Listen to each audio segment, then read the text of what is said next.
When looking at the different case studies for this week, I decided to dig a little bit deeper into case study 2.6, which is titled DeMauro vs. Tusculum College. So, Tusculum College is actually a private school in Tennessee, and this case study grabbed my attention because it was about an incident that happened in or on a golf course. It didn't happen with the golf team, but it did happen on a golf course, and it was in a PE class. So, what exactly did happen in this case? So, on March 31st, 1977, Donna was a freshman and she was in her third quarter of college, and she was taking a mandatory physical education class. So, she decided to take golf, even though she had no prior knowledge on golf and she had no experience with the sport. So the first few classes that they had it in the gym, and they used plastic balls just kind of get the technique down and to understand the safety of golf so that they could prepare to go play on a real course. And so on March 31st, this was the first time that Donna and two of the others were able to go to the course. Dr. Shasby, which was the instructor of the golf class, was not able to be at the golf course, so he sent his teacher assistant, which was James Hunter, to the golf course to basically take over for him and get the girls. There was three girls around the golf course and kind of stand in for Dr. Shasby. And so they were playing in a foursome, so it was the three girls and then Hunter who was playing. And on hole 5, Hunter went to tee off, and the men's tee boxes are a little bit further back. And so the girls were instructed to stand at a 90-degree angle a few yards away from Hunter as he was teeing off, which is completely fine, and that's exactly where they should have been standing. There should be no harm with them standing in that spot. However, Hunter did shank the ball, and the ball ended up hitting Donna in the face, and she suffered substantial bleeding, and she had to undergo at least 2 surgeries because of what had happened. So, in all court cases, there are two sides, and Donna is the plaintiff and is pressing charges on the school, Dr. Shasby, and Hunter.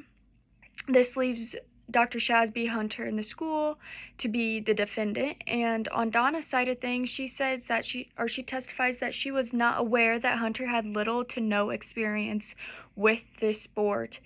And she thought that since he was the teacher's assistant, that he would know a little bit more about the game of golf and kind of the swing and have some experience with that. So she says that she was not aware that he had no experience. She also says that the college and Dr. Shasby was negligent for placing a person of Hunter's experience in the position he was in.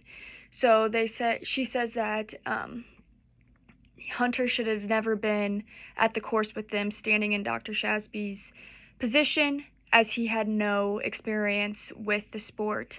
So his lack of experience at least made the incident foreseeable, is what she says. And on the defendant's side, Hunter was the teacher's assistant, and he was filling the expectations listed under his title. So he was not the instructor, and he was the teacher assistant.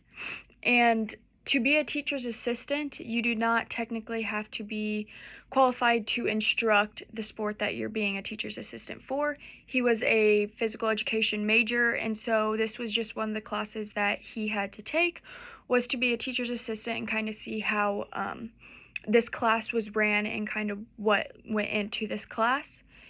And so this is exactly what Hunter was doing. He was filling in for Dr. Shasby, which is under his job qualifications. And they say that it was completely an unavoidable accident. And since they were standing at 90-degree angle where the girls should have been standing, and it was confirmed by a rule book that says that it was okay for them to stand there.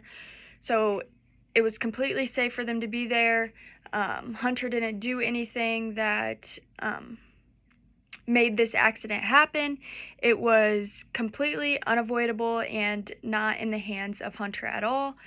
And so that was kind of his standing on his side of the case. And he says that he did not give the girls wrong instruction, as in the rule book it said they were standing in a perfectly fine position.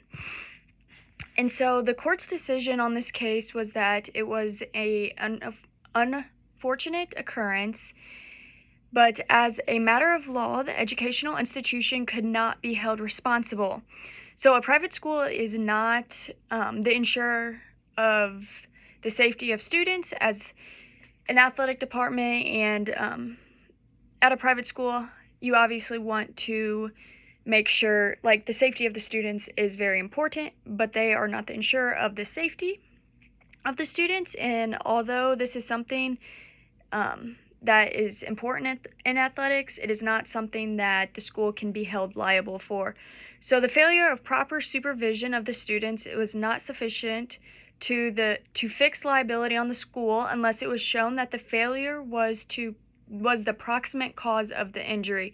It wasn't that there was no supervision. That's not why the injury happened. So that crosses that out, and the school could not be held liable for this incident.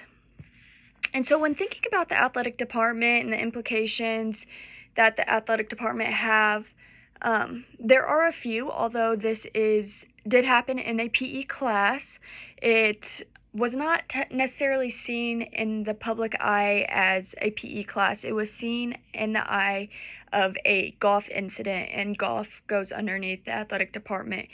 And so it kind of just puts a bad look on the athletic department, because the story that's going around the public is that this girl got hit in the face on a golf course. And so that kind of just falls back on the athletic department. And then also, people in the outside world, they don't necessarily know the exact job definition of what a teacher assistant is.